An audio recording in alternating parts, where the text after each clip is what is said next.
else in. Can I just say, Mr. Speaker, that that some 25 years ago, the Maastricht Treaty finally passed into law, in UK law.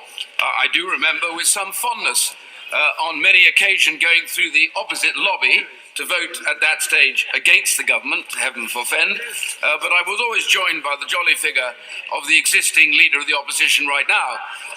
We shared many a conversation about how terrible that was and how, given the opportunity, one day we would join together to repeal the 1972 European Communities Act. And I'm sorry, I say to the leader of the opposition, I simply say genuinely in friendship, I would love to know what happened in the intervening 25 years that changed his mind about the European Union and that now he no longer wishes to repeal the 1972 European Communities Act. I miss our friendship, Mr. Speaker, and I would like that to be put on record. As my honourable friend said, it was literally the only thing we ever agreed about.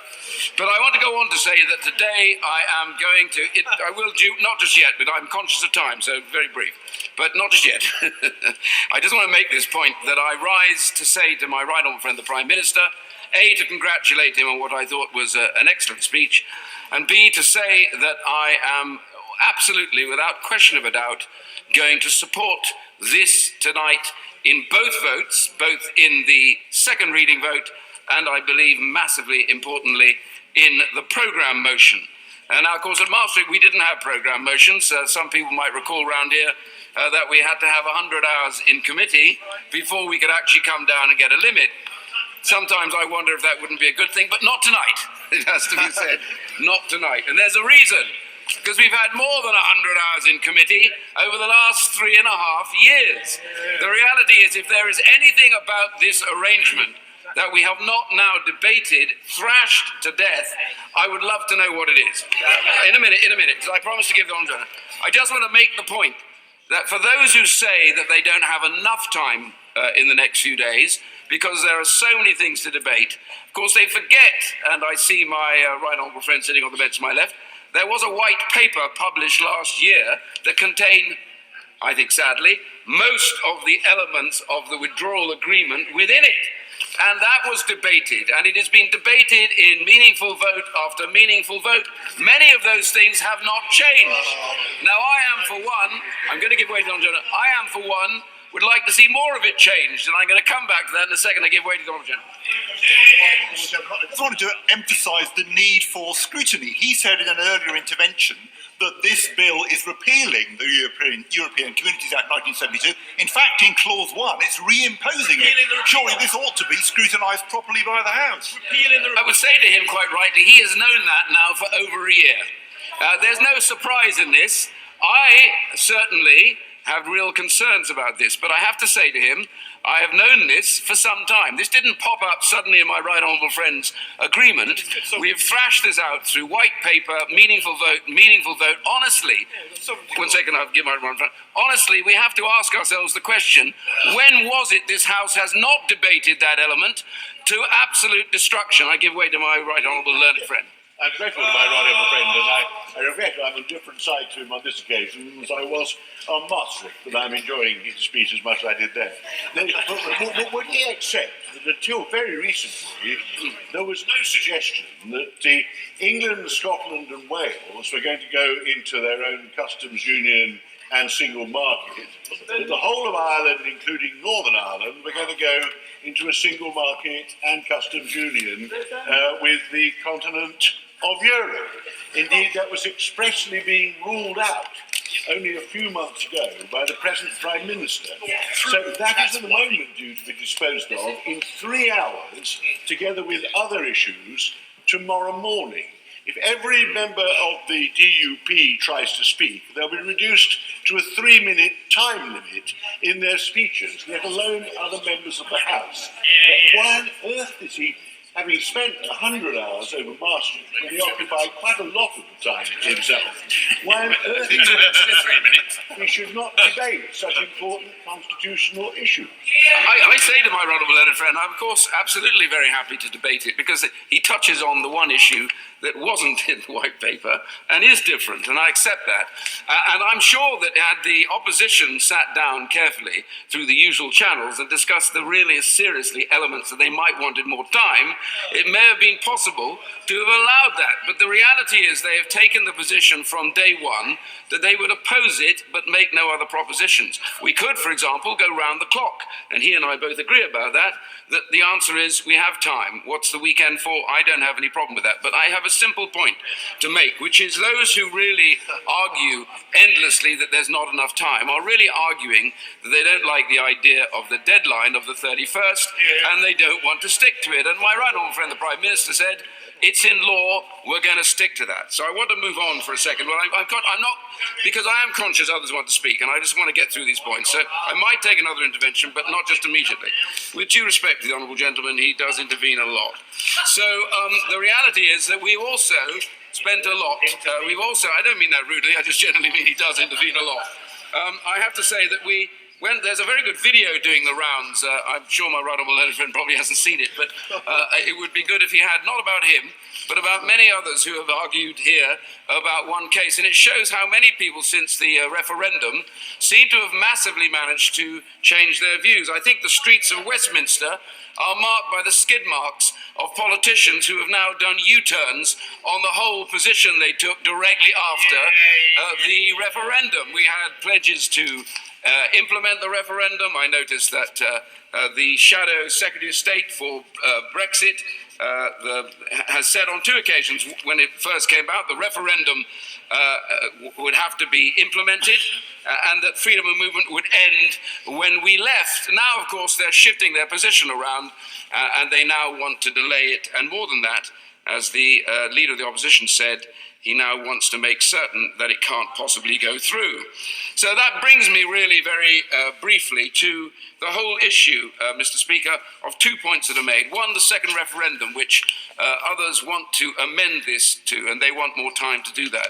I have a very simple point about the second referendum, which is very simply this. Those who want a second referendum, very carefully, of course, argue that it should not contain a question about leaving, which does strike me as bizarre. But the more important point is, why should any member of the public, why should any one of our constituents who voted in the first referendum, one second, can I just pause a second? Why should anybody want to, of our constituents, why should they believe any one of us now, having promised them at the time of the previous referendum in 2016 that we would implement it, having then come into this House and voted to implement it and voted for the signalling of Article 50, the letter relevant to that. Why, when we go back to them, should it at all possible for us to be able to say, don't worry, trust us, although we said it to you last time, and although we've now reneged on that, we're going to give you another chance because we think that somehow you might change your decision, and if you don't, you need to trust us that we will stand by the decision that you haven't changed, even though you gave us that decision before. That, frankly, is utter absurdity. I give way to you. I'm very grateful to my right honourable friend. He did, I think it may have been inadvertently, suggest that those advocating a people's vote or second referendum didn't want to put the option of leaving in it. That is, I have to say to him, entirely inaccurate. And perhaps he'd like to consider this. He believes that this debate should be curtailed. One thing I've learnt is that if you want to get public acceptance of a decision which people don't like, the process of debate is absolutely key. So he is going to maximise the resentments, when in fact the opportunity exists by going back and asking the public to get a confirmation that that is what a majority wants. I'm always grateful to receive an intervention from my right honourable learned friend. I have to tell him where I disagree with him is, actually the British people did vote to leave the European Union. So they clearly like it. And they like the idea that we're going to get on. And I don't know who he's talking to in his constituency, but I have to tell you, most of those, even those who voted Remain in my constituency, keep on saying, whatever else we do, let us get this done and done now.